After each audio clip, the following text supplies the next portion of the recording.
তো hello dear student, কেমন আছো? আই হোপ প্রত্যেকে শুধু ভালো না, ভীষণ ভালো আছো। স্ক্রিনের ওপর একটা প্রশ্ন দেখা যাচ্ছে, তাই না?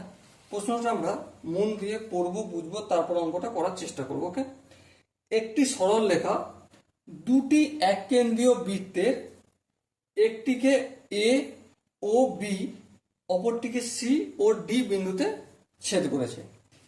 এসি এর দৈর্ঘ্য 5 সেন্টিমিটার হলে ডিবি এর দৈর্ঘ্য কত? দেখো, এই একটা বৃত্ত অঙ্কন করলাম, আবার এই আর একটা বৃত্ত অঙ্কন করলাম। এই দুজনের বৃত্ত ও কেন্দ্রের বৃত্ত, ঠিক আছে।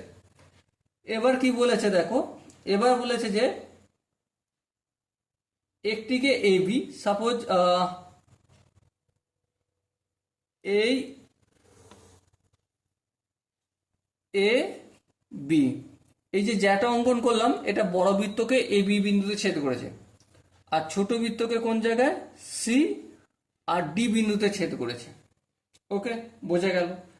আচ্ছা, এবার আমাকে কি বলেছে দেখো, এসি।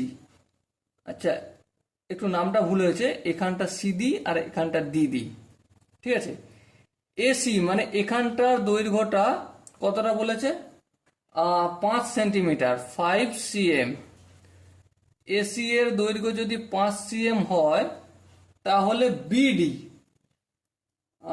এখানে দৈর্ঘ্যটা কত, বিডি সমান কত? এটাও 5 সেন্টিমিটারই হবে। বোঝানো সেরকম বিশেষ কিছু নেই, তবু একটু বলার চেষ্টা করি। সাপোজ এই ও বিন্দু থেকে একটা লম্ব অঙ্কন করলাম। ওকে, এখানটার নাম দিলাম আমি ই। বোঝা গেল কি? হ্যাঁ, ঠিক।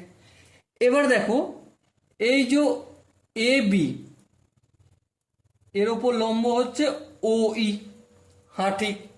তাহলে লম্ব যদি হয়, তার মানে আমি এটা কি বলতে পারি, এ ই ইকুয়াল টু বিই। হ্যাঁ, ঠিক। আবার একইভাবে সিডি এর উপর লম্ব অঙ্কন করেছি ওই, তার মানে সিই ইকুয়াল টু বিই হবে। হ্যাঁ, ঠিক। এবার দেখো, এইটা সমান এইটা।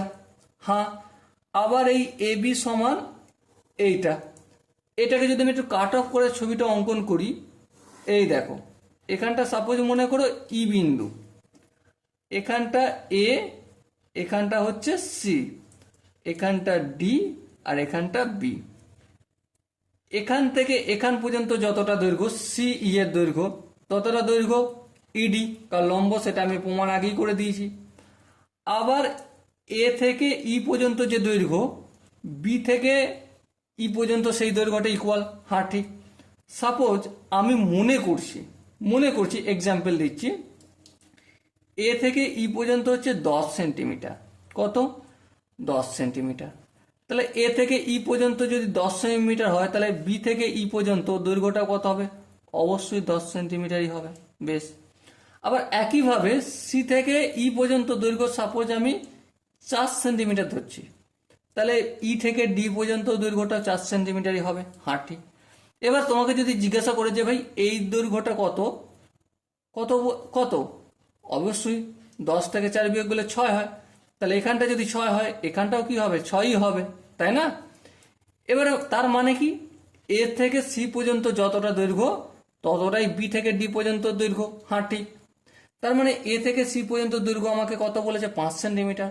তাহলে বি থেকে ডি এর দৈর্ঘ্যটা কতটা? অবশ্যই একই হবে। এ থেকে সি যদি এখানে 6, এক্সাম্পলটা আলাদা নিয়েছি তাই আলাদা আনসার আসছে, নাহলে একই আসবে। ওকে, তাহলে এ থেকে সি পর্যন্ত যতটা দৈর্ঘ্য, বি থেকে ডি পর্যন্ত ততটা দৈর্ঘ্য। আশা করি প্রত্যেকের এই কনসেপ্টটা বোঝা গেছে।